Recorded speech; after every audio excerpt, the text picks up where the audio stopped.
Hello, record team video. In today's video, we're going to take a look again at Morpeko. This time around, we don't have friendly battles, we're going to have battles in the Halloween Cup, which just got released. And also, I was able to hit expert with this team here today, while also having a lot of issues with lag, which you saw here, for example. This should have never been a CMP tie of Aurelial and Awkward Tail with the Drapian against the opponent. So Morpeko, I should have been able to get to the move one fast move before the opponent, or like one turn before the opponent.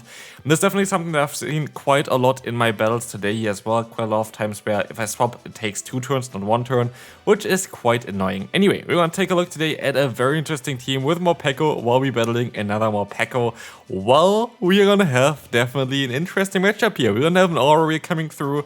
We're going to be able to knock out the opponent, have a +1 attack stat now as well for ourselves. And then comes a Fortress. Fortress, not really known for being very fast, very slow Pokemon to get to charge moves, allowing us to go to those Aurelials quite fast here as well, as he even going to be able to outspeed them again.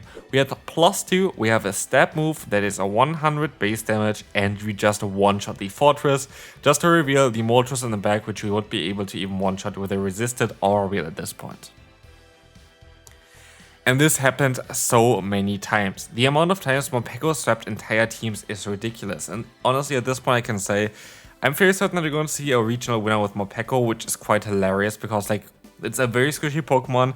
It is not very easy to play, but I'm fairly certain in like the right hands and like in the right position, I'm fairly certain that this Pokemon has so much potential even on the big stages, as it has like honestly like so much potential with just having the option to debuff the opponent, buff yourself, do tremendous amount of damage, having 3 coverage types as well with like Dark, Electric, and the Poison typing, the Psychic typing there of course. Really good Pokemon, like really good Pokemon. Here we will see the matchup against Nidoqueen from our opponent. I'm definitely not in a great spot here. We're gonna see the opponent going for a Poison Fang. I'm gonna try my best to go for an Ice Beam, but they catch the move on the Jellicent. That's not ideal. They still have a Ground type Pokemon in the back for our Morpeko. That's going to be very difficult for us to deal with, right? Wrong. We're going to be able to swap out here into the Drapian. I'll let the move go through, see what are the opponent going to run here. Do they have Shadow Ball? They have Ice Beam coming through here. And we can swap out into our Morpeko. Why is it so nice? Here, we're going to have another position where we're going to be able to let the move go through.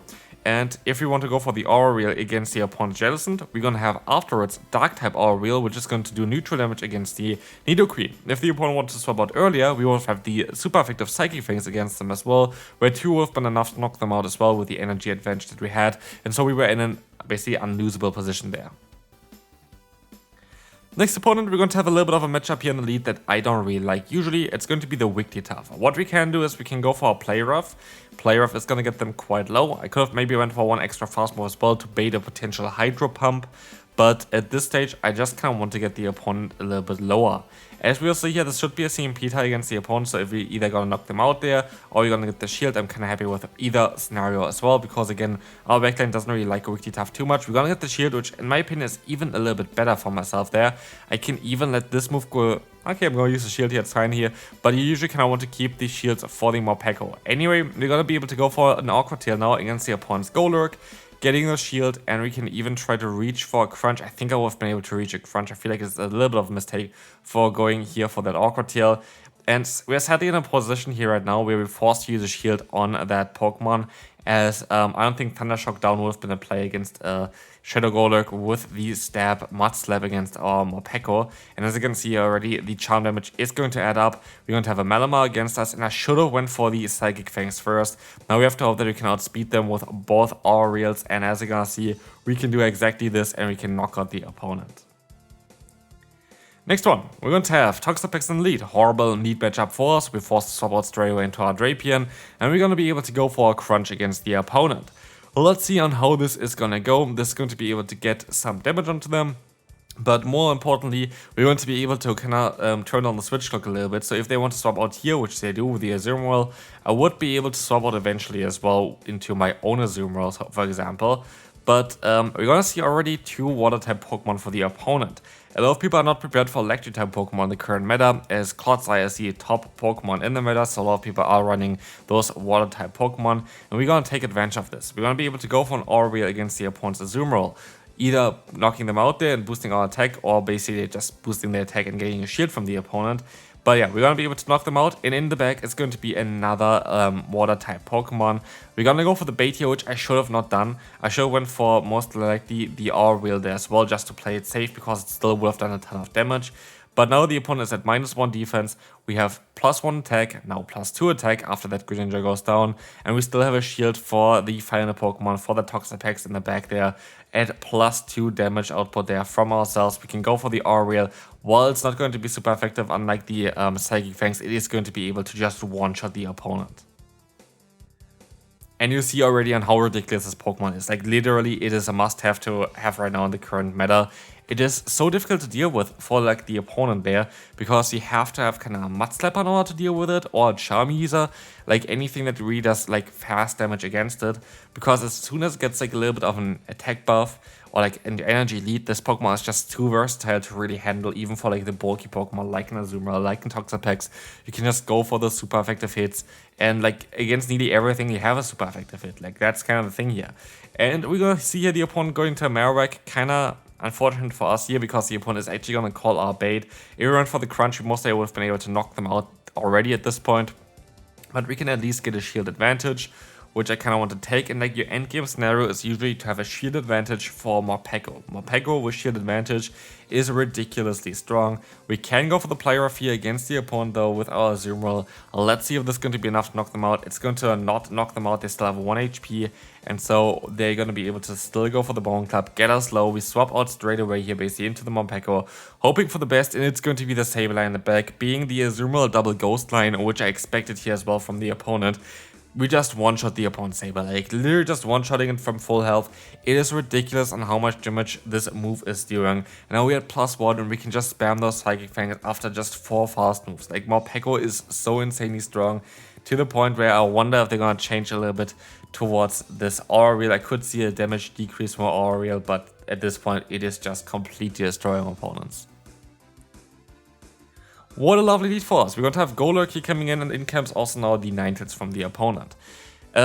Maybe you could have stopped out a little bit earlier into our Drapion to do super effective fast move damage, but I also kind of take the situation to get them a little bit lower and kind of put them into a range where I can hopefully fully farm them down with our Drapion. That's kind of what I want to do here. The Dazzling Gleam is coming through. I'm going to be able to get a ton of energy advantage here against the opponent while even farming them down kinda. And this fine Dazzling Gleam gonna get shielded, they're gonna go down, and now we can go for the bait here as well again. Crunch would have been most likely the better play against that Golurk, but they decide to use a shield no matter what, and now they swap out into the Toxapex, making this a very interesting matchup for us, as we can go for that Crunch. Again here we're gonna be able to go for another Crunch. They're forced to go for a Brine eventually to try to knock us out, but does it even work for them? Like, I don't even think it's going to really work for them. They're gonna have the defense drop there. I don't really care too much about it. I can still keep alignment, and alignment is kind of key here. I'm going to be able to overfarm it quite a bit, and I don't even care too much about what the opponent is doing here, because I can either go for 2 charge moves against the opponent's Golurk here in terms of going for those Psychic Fangs, or you can go for Psychic Fangs and go for another or we'll talk them out afterwards when it turns Dark type. But as they're gonna decide to let the move go through here, I can just go for another one. I don't really care too much about it. We're gonna have another form change here, but we can swap out now to the Azumarill and look at the fast move pressure that we have with Bubble. We can take a hit from the opponent as well. But the game is actually not over yet, because they are going to be able to farm me down with a Toxapex, which is not ideal. I'm still forced to go for another charge move beforehand. I'm gonna be able to go for the Ice Beam, get the shield, and we have to hope that we can still reach a move, but we can actually knock them out before, and we can move on to the next opponent. Clodsire, on paper, can beat the entire team, especially if it's going to be a Sludge Bomb, which we're gonna see here for sure, I think. I think that was a bit early, but I'm not sure about it. It's going to be a Sludge Bomb here, as can expect it. We can go for an Ice Beam though, and after this Ice Beam, they should be in range for Awkward Tail of our Drapion, and that's kind of what we want to have here. Drapion can now pressure some shields from the opponent, and I'm quite happy with the scenario, because now also they're in range from our Morpeko, or if you're going to do a little bit more fast move damage still against the opponent, they might be even in range for the Psychic Fang soon, which is going to be huge for us as they swap out now into the Eradicate. It's going to be a matchup that's kind of okay for our Azumarill. We cannot swap out there yet, but we can go for another charge move against the opponent in order to kind of allow us to swap out of there and just try to soak all the energy. I don't even really need the knockout here. I kind of just want to soak the energy from the opponent. I could see us still surviving a return, but it's a stab return, so it might do enough damage. It just barely does enough damage against us. But we can kind of go back into our Drapier and overfarm by quite a bit. We have quite a lot of energy extra. We're going to need like 1 or 2 more force to go for another Awkward Tail afterwards. And they're going to have, sadly, the Pangoro on the back. A Pokemon that I did not want to see. A Pokemon that breaks basically the backline of us. And a Pokemon where we really need some luck. And we don't have the luck here yet. The opponent decides to go for the Night Slash. It is sadly just enough to knock us out. I was hoping I could still survive it. That was my only hope really here, as I can go for another charge move. And now my other only hope is if the opponent goes for the bait here instead of like basically something like close combat. But let's see what they're gonna do. So we still have a shield. They decide to go for the close combat. I think they would have had 2 anyway, and so it's going to be a good game. Next opponent, Golurk lead, going to be great for us as well, and the opponent stops out into the Azumarill. This time around I was quite fast and I can go into our Morpeko, which allows us to go for the Aura Wheel. This is a great matchup, this is a lovely matchup, because now what we're going to end up is, we're going to have here like a scenario we're going to be able to go for a shield for the full farm down afterwards, and we have a ton of energy against whatever wants to come back in afterwards. Very likely going to be the Golurk, where we would have the Aura Wheel, but we also have the Psychic Fangs, and it's way safer to go for the Psychic Fang spam, as they're very likely going to use a shield in the beginning, knowing that we're going to have to change our form afterwards, but we can go for another Psychic Fangs afterwards straight away as well, which is going to allow us to get a ton of damage onto them. And I can go for another one, I tried to go for another one, but the opponent stops out now, and they're going to have Toxapex against our Drapier, making it a great matchup for us. It's still not over though, because we are forced to go for the crunch here against the opponent. We have to go for another one afterwards as well, and another one afterwards again as well. We need 3 crunches in order to knock them out. They still have a shield left though as well, and it all kind of comes down also to like debuffs, because crunch has a 30% chance to drop the opponent's defense, making it even a little bit easier, and especially the 2-shield scenario, to deal with this Pokemon. But as you're gonna see here, the opponent is going to, I only have 1 shield anyway, like in the scenario we're going to be able to hit at least 2 times against them. We would have been able to knock them out with another crunch if we got a debuff onto the first one, but it's going to be fine. We're swapping out here into the Azumarill, we can go for an Ice Beam, and like this, we're still going to have our Azumarill healthy. We can go for the full farm down against the Golurk, and we are in just a great spot. The opponent decided to forfeit here as well. Second to last battle, great lead for us. Also, the rest of our team has a great play actually against the Malamar. Malamar is not really great for it. And honestly, here the opponent just catches me off guard. As you're gonna see, they can go for a Scald here. I did not even expect a Scald from this Pokemon. Make it a little bit more awkward. And yeah, as you're gonna see, Crunch doesn't get a debuff again. If we would have got the debuff there on Crunch, I very likely would have used a shield here in order to keep alignment.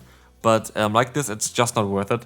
And I can go ahead and go into the Azumarill. You might think, why would you ever do this? Like, you're going to have a poison type against you, and you swap into your fairy type Pokemon. Reason is, we know already they have Scald and Awkward Tail, and so none of the charge moves can hit me for any kind of damage. And as you will see there as well, there's going to be that Toxapex in the back, which in theory might seem like it's going to be a great matchup for us. But I can tell you already, that is not really the case. Why is because the opponent is going to be able to go for a superpower here, and they have another one stored now as well afterwards, which is not really ideal for me at all, as they're gonna get farmed on by like 1 more force move, but I'm not going to be able to get that one off in time, allowing the opponent to get the next superpower off. I'm forced to use a shield, of course. Superpower would have knocked us out for sure, and now it's down to Morpeko, which has like an attack increase, like by 1 stage, against the opponent's Toxapex, and we're gonna get the shield, and this shield might actually be very impactful.